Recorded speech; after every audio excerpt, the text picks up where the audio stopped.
this video, we're going to be talking about global trade in the US, why nations trade, barriers to trading, how to foster global trade, international economic communities, and participating in the global marketplace. We'll also discuss threats and opportunities in the global marketplace, as well as the impact of multinational corporations and trends in global competition. Global trade in the United States is a way for businesses and consumers to access goods and services from other countries.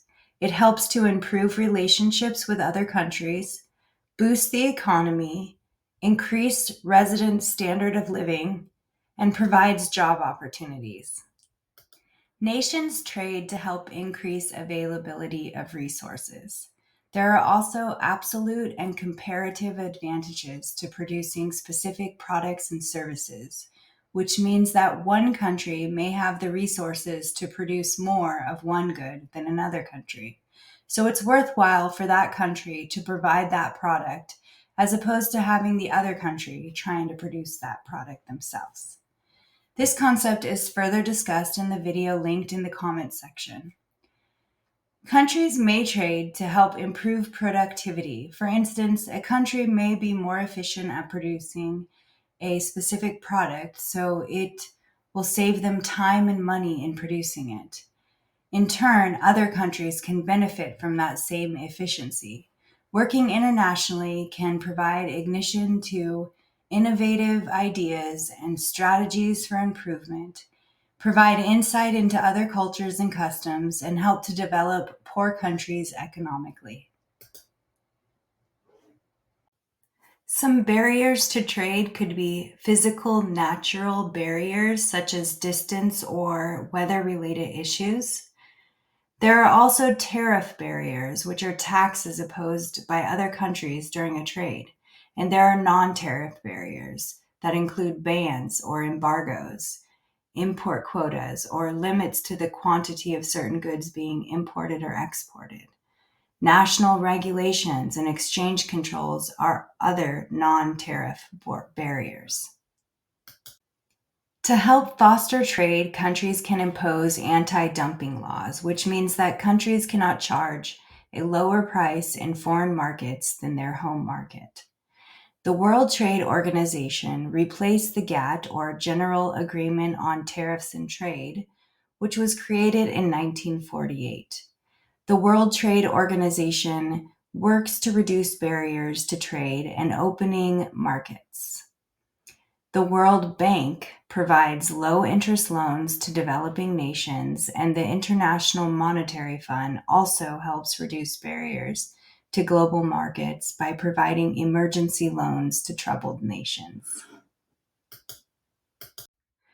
International economic communities consist of the NAFTA, North American Free Trade Agreement, the CAFTA, Central American Free Trade Agreement, and the European Union. The NAFTA created the world's largest free trade agreement in 1993, which includes Canada, Mexico, and the United States. It has since been modified to be called the USMCA, US-Mexico-Canada Agreement. The Central American Free Trade Agreement includes Costa Rica, Dominican Republic, Guatemala, Honduras, and Nicaragua.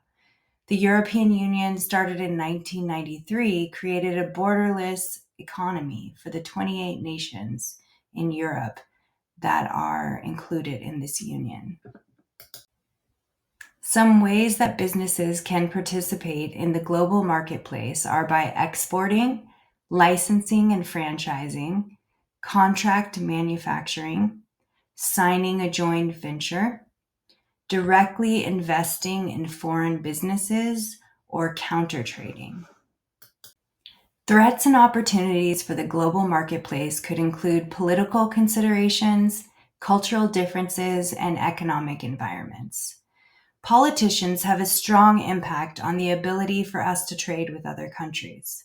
Also, cultural differences can create barriers, like not understanding each other or not agreeing on specific things can lead to certain types of barriers.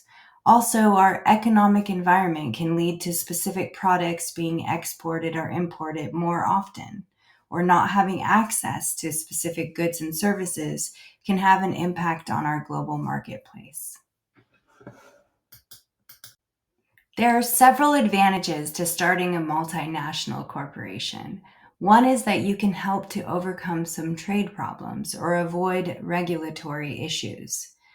It also provides opportunities to shift production from one plant to another where markets are more profitable. Additionally, new technology from other parts of the world can support your business in ways that you may not have available to you if you were located in only one country. As a multinational corporation, you can take advantage of lower wages and save on labor costs. According to the textbook, some of the trends that are forecasted for global business are market expansion, resource acquisition, and the emergence of nations like China and India. This is the textbook I used for the information in this video. Please reach out to me if you have any questions. I appreciate you watching and have a great day.